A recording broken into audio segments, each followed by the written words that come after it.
Hello मैत्रिणींनो, आपल्या सर्वांची आवडती मालिका तू ही रे माझा मितवा या मालिकेच्या आजच्या शुक्रवार 12 डिसेंबरच्या एपिसोडमध्ये एकानंतर एक धमाकेदार ट्विस्ट आली आहे। ईश्वरीचा जलवा पाहायला मिळाला, त्याच वेळेस ईश्वरीचा अर्णवर रागसुद्धा पाहायला मिळाला आहे आणि मामीची चांगलीच ठासली गेली आहे। मग हे सगळं घडलं तरी कसं? तर मैत्रिणींनो, आपल्या सर्वांना माहिती आहे की राजेशने पैसे उभे करण्यासाठी घरातील सगळ्या अँटिक वस्तू विकण्याचं ठरवलं, पण ईश्वरीला त्याचा प्लॅन समजला आणि ईश्वरीने चक्क या वस्तू विकायच्या नाही तर दान देऊन टाकायच्या असं ठरवलं। अंजलीला सुद्धा आपल्या प्लॅनमध्ये समाविष्ट करून घेतलं, त्यामुळे राजेशची चांगलीच ठासली गेली आहे। त्यानंतर ईश्वरीने अर्णवला जाब विचारला, सर आपल्या संसाराचं पुढे काय होणार?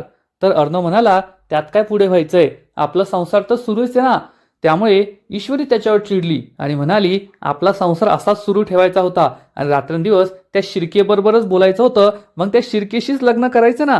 अर्णवला काय उत्तर द्यावं हे समजलंच नाही।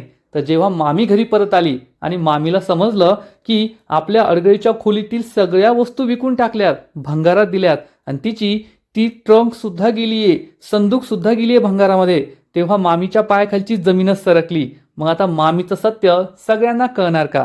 हे जाणून घेण्यासाठी हा व्हिडिओ शेवटपर्यंत नक्की पहा। तर मैत्रिणींनो, एपिसोडच्या सुरुवातीलाच ईश्वरी अर्णवला विचारते, अर्णव सर मी फक्त तुमची जिम्मेदारी आहे ना, म्हणूनच तुम्ही माझ्यासाठी एवढं सगळं काही करता। तर अर्णव ईश्वरीला सांगतो, नाही मिस इंदोर, तू फक्त माझी जबाबदारी नाहीयेस, तर मी तुला बायको मानतो म्हणून तुझ्यासाठी एवढं सगळं करतो, पण तू काही मला नवरा मानत नाही। हे ऐकून ईश्वरीला खूप आनंद होतो की अर्णव तिला आपली बायको मानतो। ईश्वरी म्हणते, सर मी सुद्धा हळूहळू तुम्हाला माझा नवरा मानायला लागलीये। हे ऐकून अर्णवला सुद्धा खूप आनंद होतो। अर्णव म्हणतो, खरंच तुम्हाला नवरा मानायला लागलीये का? ईश्वरी म्हणते, हो सर, आपल्या दोघांमध्ये आता हळूहळू नवरा बायकोचं नातं तयार होतंय। अर्णव आणि ईश्वरी हे दोघेही एकमेकांच्या डोळ्यांमध्ये हरवून जातात।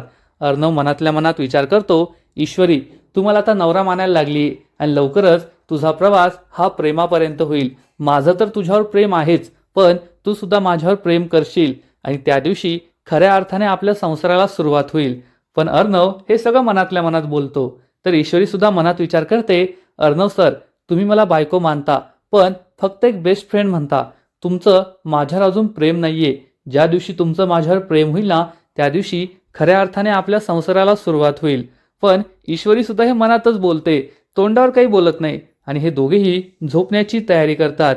ईश्वरी आणि अर्णव हे दोघेही झोपलेले असतात, परंतु त्यांचे डोळे बंद होत नाही आणि एकमेकांबद्दलच ते विचार करत असतात। खरं सांगायचं तर अर्णव आणि ईश्वरी या दोघांचं सुद्धा एकमेकांवर प्रेम आहे, पण दोघेही एकमेकांना काहीच सांगत नाहीये, फक्त एक जबाबदारी म्हणूनच ते तोंडाने बोलतात, पण मनात त्यांचं जे प्रेम आहे ते काही व्यक्त करत नाही, म्हणूनच या दोघांचा संसार अजून काही फुलत नाहीये। दुसऱ्या दिवशी सकाळी सगळेजण मस्त ब्रेकफास्ट करत असतात, तेवढ्यात मामी ही धावत पळत जाऊ लागते। आकाश तिला थांबवतो आणि विचारतो, काय झालं मम्मा, तू एवढ्या धावत पळत कोठे चाललीये? तर ती सांगते, खूप मोठा प्रॉब्लेम झालाय, लावण्या ही कायमची भारत सोडून निघालीये, तिच्या आईकडे राहायला जातीये कायमची। हे ऐकून ईश्वरीला खूप आनंद होतो। तर अंजली, आकाश, राजेश, अर्णव या सगळ्यांना मोठा धक्काच बसतो। ते विचारतात, असं कसं, ती कायमची का सोडून चाललीये? तेवढ्यात वल्लरीला लावण्याचा फोन येतो आणि ती सांगते, मी चालली आहे एअरपोर्टवर। लावण्याला ती म्हणते, नाही नाही, जोपर्यंत मी येत नाही तोपर्यंत जागचं हलायचं नाही, मी आता तेथे पोहोचते। असं म्हणून मामी ही धावत पळत तेथून निघून जाते। सगळ्यांना वाटतं की आता हे काय चाललंय, आता पुढे काय होणार? तर राजेश मात्र निवांत असतो, त्याची कॉफी पित असतो। तो लगेचच सगळ्यांसमोर जाणून बुजून अंजलीला म्हणतो, अंजली काल आपलं बोलणं झालं होतं ना, अडगळीच्या खोलीतील सगळ्या जुन्या वस्तू विकून टाकायच्या भंगारवाल्याला, मी त्याला बोलवलंय, थोड्या वेळात तो येईल। तर अंजली म्हणते, हो ठीक आहे, त्याला तर तुम्ही सकाळीच बोलवलं होतं ना, अजून तो का नाही आला? तर राजेश म्हणतो, हो येईलच थोड्या वेळात। हे ऐकून अर्णवला धक्काच बसतो। अर्णव विचारतो, जुन्या अडगळीच्या वस्तू का विकायच्यात? तर अंजली त्याला सांगते, काल तुझे जीजू मंदिरात गेले होते, तेव्हा गुरुजींनी त्यांना सांगितलंय की घरामध्ये अशा जुन्या वस्तू असल्या ना, त्यामुळे निगेटिव्ह एनर्जी पसरते आणि सध्या आपल्या घरावर जी संकट येत आहे, तुझ्यावर हल्ला झाला, त्यानंतर तुझ्या कंपनीवर इतकं मोठं संकट आलं, त्यामुळे मला असं वाटतंय की त्या जुन्या वस्तू विकल्या ना तर ही सगळी संकटं दूर होतील। पण अर्णवला हे पटत नाही आणि तो म्हणतो, ताई हे काय नवीन, मला हे काही पटत नाही की जुन्या वस्तूंमुळे घरात निगेटिव्हिटी येते. तर अंजली म्हणते, चिंटू पण मला पटतंय आणि आपण त्या जुन्या वस्तू विकून टाकायच्या, घरात नाही ठेवायच्या. आता मी कोणतीच रिस्क नाही घेऊ शकत. तुझ्यावर किंवा या घरावर आलेलं कोणतंही संकट आता मी नाही सहन करू शकत. तेव्हा राजेश हा सुद्धा अर्णवला समजवण्याचा प्रयत्न करतो आणि अर्णव, आता आपल्या घरात नवीन बाळ येणार आहे ना, मग घरात मला कोणतीच निगेटिव्हिटी नको आहे. ईश्वरी विचार करते, हा माणूस स्वतः इतका मोठा निगेटिव्ह आहे आणि घरातील निगेटिव्ह एनर्जीमुळे त्याला कसला फरक पडतोय. नक्कीच यामागे त्याचा काहीतरी प्लॅन असेल हे ईश्वरीला समजतं. आकाश अर्णवला समजावण्याचा प्रयत्न करतो, दादा जाऊ दे ना, त्या दोघांचा विश्वास आहे तर मग त्यांना विकू दे जुन्या वस्तू, काही फरक पडत नाही. अर्णवला हे पटतं. तेवढ्यात राजेशला या भंगारवाल्याचा कॉल येतो आणि तो म्हणतो, साहेब मी बाहेर येऊन थांबलोय. राजेश त्याला म्हणतो, बाहेर का थांबलाय, ये आतमध्ये. हा भंगारवाला आतमध्ये येतो. राजेश त्याला म्हणतो, चला मी तुम्हाला सगळं भंगाराचं सामान दाखवतो आणि तो या माणसाला आपल्या स्टोअरूममध्ये घेऊन जातो. पण ईश्वरी आणि अर्णवला मात्र संशय येतो की नक्कीच राजेशचा यामागे काहीतरी प्लॅन असावा. ईश्वरी विचार करते, आता हेच मला शोधून काढायचंय आणि ती राजेशच्या मागे मागे जाते. तर अर्णवला शिर्केचा कॉल येतो आणि तो कामाबद्दल बोलत असतो. इकडे ईश्वरी राजेश आणि या भंगारवाल्याच्या मागे येते. राजेश या आपल्या भंगारवाल्या मित्राला सांगतो, ही पहा, ही ती रूम आहे. या रूममध्ये सगळ्यात जुन्या अँटिक वस्तू आहे. या सगळ्या वस्तूंची किंमत कमीत कमी 4 लाख रुपये असेल. तू माझी मदत करतोय म्हणून तुला 1 लाख रुपयांचा फायदा, पण मला या वस्तूंचे कमीत कमी 3 लाख रुपये मिळायला हवेत. हे ऐकून ईश्वरीच्या पायाखालची जमीनच सरकते. ईश्वरीला समजतं की राजेशने पैसा उभा करण्यासाठी हा सगळा प्लॅन बनवलाय. हा भंगारवाला म्हणतो, राजेश साहेब मला या सगळ्या वस्तूंची यादी करावी लागेल. किती पैसे होतात ते मी तुम्हाला सांगेल, मगच तुम्हाला किती पैसे मिळतील हे कळेल. राजेश चिडून म्हणतो, असं का, मला माहिती आहे ना तू काय काय करतोस. तुझ्याबद्दल सुद्धा मला खूप माहिती समजली आहे. तू चोरीचा माल कोठून आणतोस, कोठे विकतोस आणि हे सगळं मी पोलिसांना सांगू नये अशी तुझी इच्छा असेल ना, तर मला कमीत कमी 3 लाख रुपये मिळायलाच पाहिजे. हा भंगारवाला घाबरतो म्हणतो, काय राजेश साहेब, मी तुम्हाला 3 लाख रुपये नक्की देईल, तुम्ही काळजी करू नका. आणि ईश्वरी हे सगळं ऐकते. ईश्वरीला त्याचा प्लॅन समजतो. राजेश म्हणतो, आणि अजून एक लक्षात ठेवायचं, बाहेर गेल्यावर पैशांबद्दल काहीच बोलायचं नाही. तो व्यवहार फक्त तुझ्या आणि माझ्यात आहे. आणि जर कुणी तुला विचारलंच की किती पैसे झाले या सगळ्या भंगाराचे, तर सांगायचं 30-40 हजार रुपये झाले. 5,000 रुपये मला टोकन देऊन टाकायचं, ते पैसे मी नंतर ॲडजस्ट करून घेईल. हा भंगारवाला हे म्हणतो. राजेश आणि या भंगारवाल्याची सगळी डील झालेली असते. लगेचच ते सगळं सामान काय काय आहे, अँटिक वस्तू कोणत्या आहे आणि त्याचे किती पैसे मिळतील याचा शोध घेऊ लागतात, याची यादी करू लागतात. राजेश चांगलाच खुश होतो. तर ईश्वरी विचार करते, अर्णव सरांनी अंजलीताईंचं अकाउंट ब्लॉक केलं ना, म्हणून त्याने पैसे उभे करण्यासाठी हा सगळा प्लॅन बनवलाय. पण मी तुझा हा प्लॅन यशस्वी होऊ देणार नाही राजेश, मी तुला पैसे मिळू देणार नाही असा निश्चय ईश्वरी करते. तर राजेश खूप खुश असतो. इकडे अर्णव त्याच्या रूममध्ये काम करत असतो. ईश्वरी तेथे धावत पळत येते आणि अर्णवला सांगते, अर्णव सर मला त्या राजेशचा प्लॅन समजलाय. तुम्ही अंजलीताईंचा अकाउंट जॉईंट अकाउंट केलं ना, राजेशचे पैसे बंद केले म्हणून त्याने हा सगळा प्लॅन बनवलाय. जुन्या वस्तू विकून तो पैसे कमवणार आहे. चक्क 3 लाख रुपये कमवण्याचा त्याचा डाव आहे. हे ऐकून अर्णवला मोठा धक्काच बसतो. तो उठून उभा राहतो आणि म्हणतो, व्हॉट, मी त्याला आत्ता थांबवतो, मी त्याला असं नाही करू देणार. तर ईश्वरी म्हणते, काय सर, प्रत्येक वेळेस तुम्हीच त्याच्याशी लढणार का, ही संधी मला द्या, मी त्याला हे पैसे नाही मिळू देणार. तर अर्णव म्हणतो, मी सिंदोर, तो राजेश आहे राजेश, त्याच्याशी तुला नाही लढता येणार. तर ईश्वरी म्हणते, का नाही लढता येणार, आणि प्रत्येक वेळेस लढाई फक्त ताकदीची असते का, बुद्धीची सुद्धा असते. मी त्याच्याशी लढून दाखवते, तुम्ही काळजी करू नका. तुम्ही फिकर नॉट, मला काही कमी समजू नका. त्यामुळे अर्णव चांगलाच खुश होतो. अर्णव विचारतो, तुझ्या तेवढा कॉन्फिडन्स कुठून आला. तर ईश्वरी म्हणते, तुमच्यातूनच, मी तुमच्याकडून शिकली आहे. ईश्वरी आपल्याकडून शिकतीये म्हणून अर्णव खूप खुश होतो. त्याच्या चेहऱ्यावर भली मोठी स्माईल येते आणि ईश्वरी ही राजेशला धडा शिकवायला तेथून निघून जाते. थोड्या वेळानंतर घराच्या अंगणात हा भंगारवाला संपूर्ण अँटिक सामान आपल्या टेम्पोमध्ये भरतो. तेवढ्यात ईश्वरी अंजलीला घेऊन तेथे येते. तिने आधीच अंजलीचे कान भरलेले असतात की बाहेर जाऊन विचारा की किती पैसे झालेत, नाहीतर तो भंगारवाला राजेश जिजूंना फसवेल. अंजली पुढे येते आणि विचारते, राजेश किती पैसे झाले याचे? तर राजेश सांगतो, अजून ते हिशोब करताय, नंतर मला सांगतील. तर ईश्वरी म्हणते, अंजलीताई आपण एक काम करूया ना, आपण घरातील निगेटिव्हिटी दूर करण्यासाठी हे सगळं भंगार देतोय, मग त्याचे पैसे कशाला घ्यायचे? आपण ते दान देऊन टाकू. हे ऐकून राजेशच्या पायाखालची जमीनच सरकते. तर हा भंगारवाला मात्र चांगलाच खुश होतो. मामा आणि अर्णव सुद्धा तेथे येतात आणि लांब उभं राहून हे ऐकू लागतात. ईश्वरी या भंगारवाल्याला म्हणते, दादा आम्हाला या वस्तूंचे पैसे नकोत, तुम्ही ते असेच घेऊन जा. भंगारवाला चांगलाच खुश होतो. तर राजेशच्या पायाखालची जमीनच सरकते. राजेश म्हणतो, ईश्वरीजी तुम्ही हे काय बोलताय? ही आपल्या वस्तू आहेत, मग आपण फुकट का द्यायच्या? आपण त्याचे पैसे घ्यायला हवे. व्यवहार हा व्यवहाराच्या जागी असतो. तर ईश्वरी म्हणते, नाही जिजू, आपण कशाला पैसे घ्यायचे? आपण या वस्तू दान देऊन टाकू ना. आणि तुम्हीच म्हणालात की घरात आपलं नवीन बाळ येतंय, मग त्याला तर आशीर्वादच मिळेल आणि पुण्य जास्त महत्वाचं, पैसा महत्वाचा नाहीये. देवाच्या कृपेने आपल्याकडे सगळे, आपल्याला भंगाराचे पैसे नकोय. राजेश खूप चिडतो. तर भंगारवाला चांगलाच खुश होतो आणि विचारतो, ताई खरंच तुम्हाला या वस्तूंचे पैसे नकोय का? तुम्ही या मला दान करणार आहात का? राजेश या भंगारवाल्यावर खूप चिडतो पण काहीच बोलत नाही. तो ईश्वरीला म्हणतो, ईश्वरीजी तुम्ही या वस्तू दान करणार आहात, पण हा भंगारवाला आहे, बिझनेसमॅन आहे, तो कोठे दान करणार आहे? तो या वस्तू पुढे विकेल आणि चांगला नफा कमवेल. आपण त्याला कशाला नफा कमवू द्यायचा? आणि फुकट मिळालेल्या वस्तूची किंमत नसते.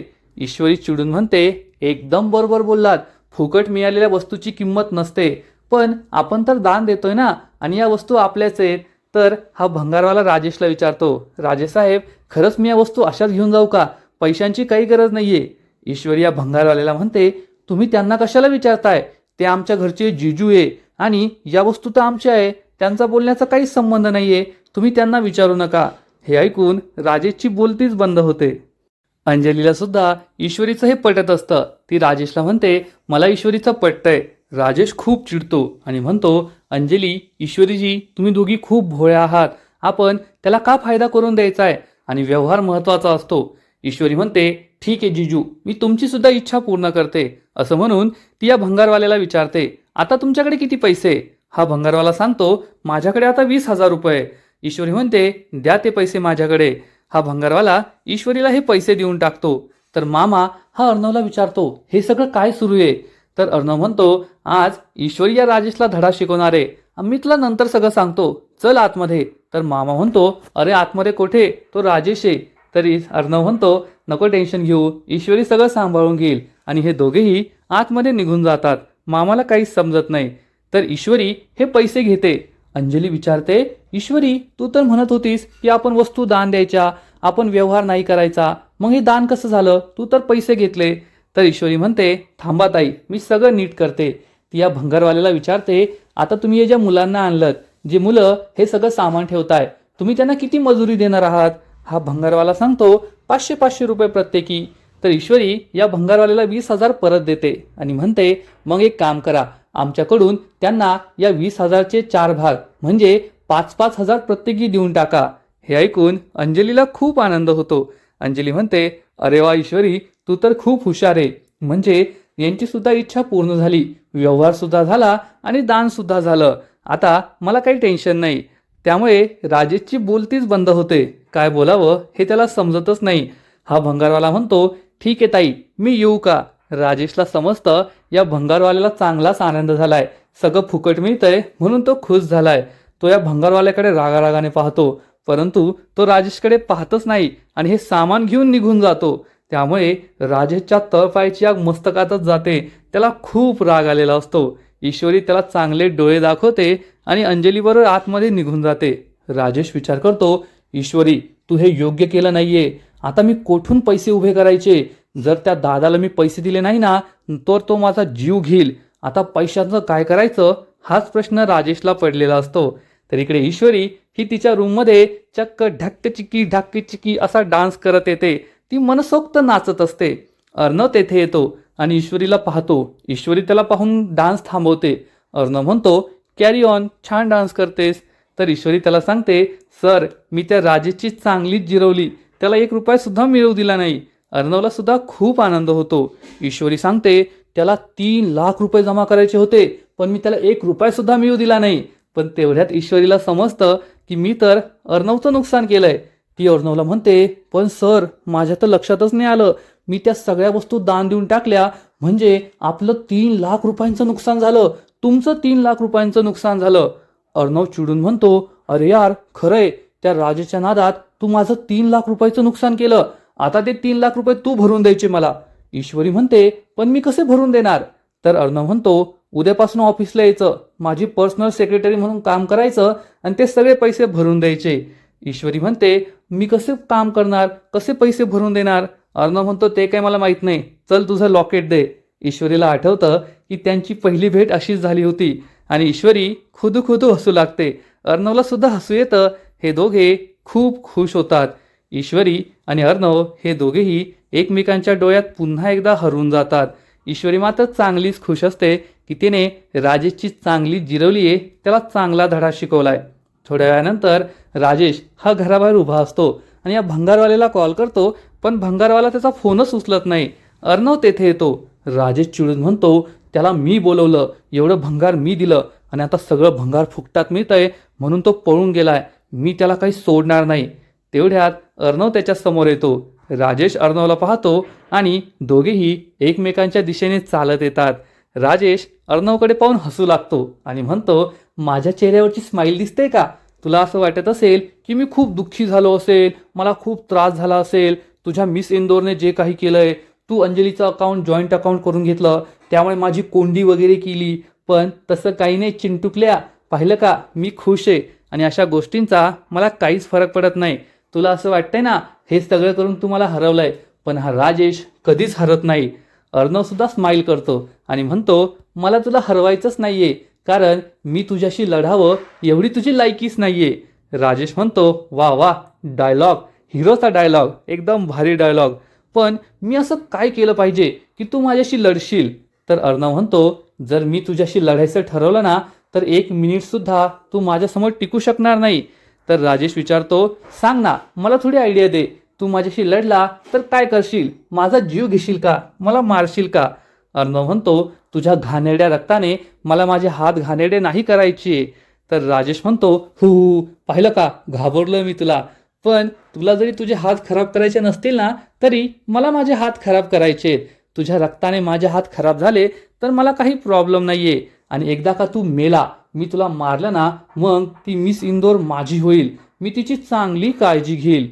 हे ऐकून अर्णव खूप चिडतो आणि राजेशची गचंडी पकडतो आणि त्याला म्हणतो, तिचं नाव नाही घ्यायचं, तिच्यापासून दूर राहायचं.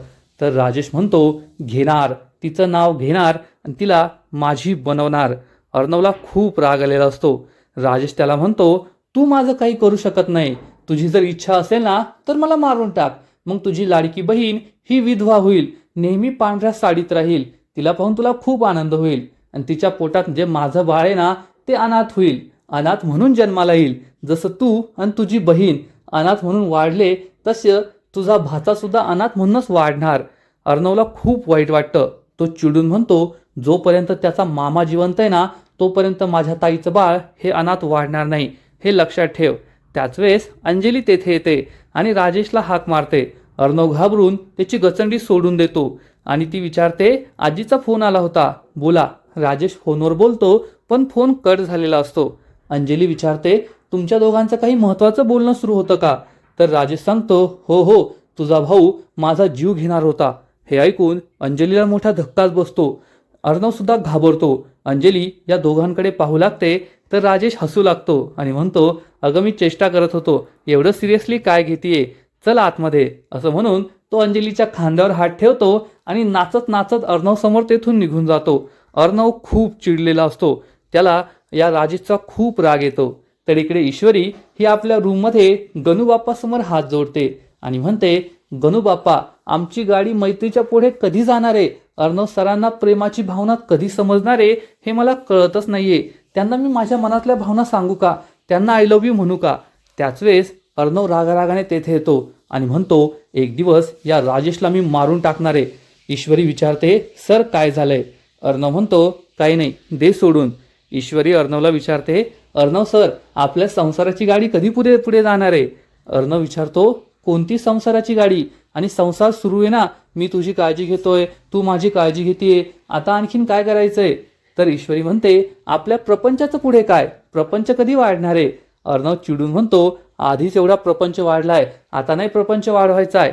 ईश्वरीला खूप राग येतो आणि तिची बडबड सुरू होते. याला काय अर्थ आहे? मोबाईल आहे, त्या सिम आहे, पण रिचार्जच नाहीये, फोनच करता येत नाही. अर्णव विचारतो, काय बडबड सुरू आहे तुझी? Mobile, SIM, recharge? तर ईश्वरी चिडून म्हणते, सर तुम्हाला कधीच काही नाही समजायचं. तेवढ्यात अर्णवला शिर्केचा कॉल येतो. ईश्वरी चिडून म्हणते, तुम्ही ना त्या शिर्केबरोबरच लग्न करायला हवं होतं. अर्णव म्हणतो, त्याच्याशी कसं लग्न करणार? शिर्केचं लग्न तर आधीच झालंय. ईश्वरी डोक्याला हातच मारून घेते. या माणसाला काहीच समजत नाही, याला कसं समजायचं हाच प्रश्न तिला पडतो.